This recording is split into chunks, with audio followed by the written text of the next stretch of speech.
Pendant qu'on sauve des chats à Saguenay, eh ben on s'inquiète pas trop.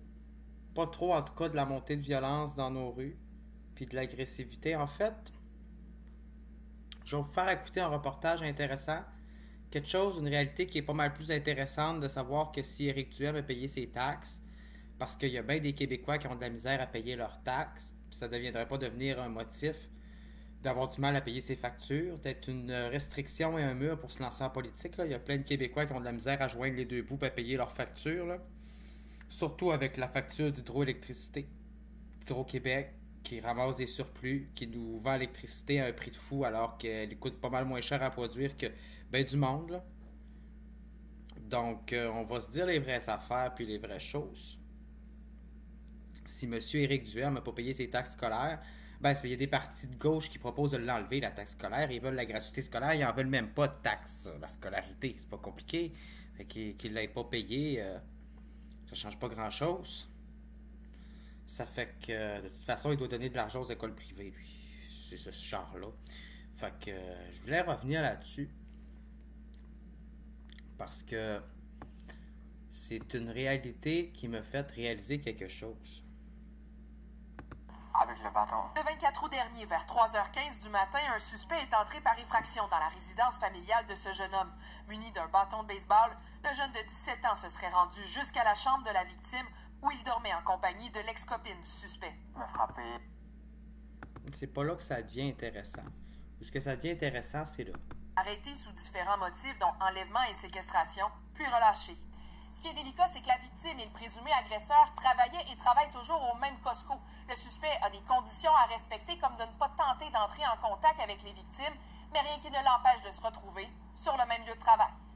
Nous, on trouve ça carrément aberrant. Si l'employeur a pris certaines mesures, la victime et son agresseur présumé continuent de se croiser au travail. Je le croise vraiment au moins 5 fois par jour, puis des fois à moins de 5 mètres. Là. Tu te sens comment quand ça arrive? Ben, anxieux, tu sais, quand on regarde ça, c'est la personne qui est rentrée chez moi par infraction dans la nuit pour me faire du mal, puis je sais pas qu'est-ce qu'il pourrait faire d'autre. On peut s'attendre à ce qu'il y ait minimalement un interdit d'entrer en contact, de se trouver à proximité de la personne victime pour permettre à celui-ci de vaquer à ses occupations, de retrouver un semblant de routine et ce, sans être constamment dans la crainte. Parler à l'enquêtrice qui est au dossier et elle m'a répondu qu'elle ne pouvait rien faire. Mais ce n'est pas l'avis de cet avocat. Les policiers peuvent donner toutes les conditions qu'ils trouvent nécessaires pour protéger la victime et l'intérêt général. J'ai eu beaucoup de dossiers personnellement dans lesquels l'accusé était soit interdit d'aller à l'école, qu'il fréquentait parce que la victime y allait, soit un lieu de travail. Le dossier a été soumis. Le problème, c'est que les policiers appliquent les mesures selon leur propre pouvoir arbitraire et décisionnel. Ça veut dire que c'est eux autres qui décident.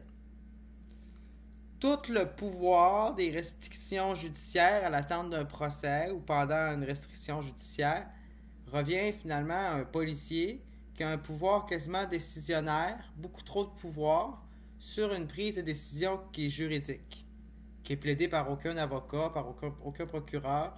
C'est juste des policiers qui décident d'appliquer telle ou telle ou telle mesure dans le cadre d'un procès. Mais il y a tellement de pouvoirs arbitraires et de préjugés dans la police.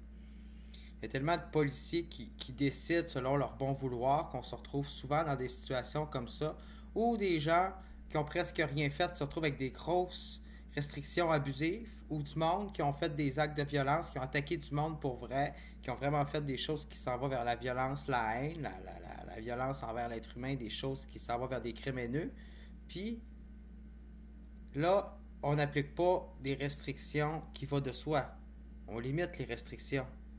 Il y a tellement des traitements d'inégalité dans le système de justice que c'est à se demander c'est qui prend les décisions, c'est qui applique les décisions. Soumis au DPCP qui décidera de porter des accusations ou non, l'employeur Costco n'a pas donné suite à notre demande d'entrevue lundi.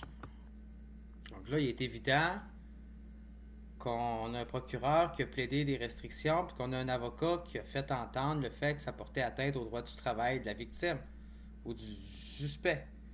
Mais dans tous les cas, c'est à se demander, est-ce que c'est un policier qui devrait avoir ce droit décisionnaire-là de décider de la liberté et des restrictions de liberté d'un individu?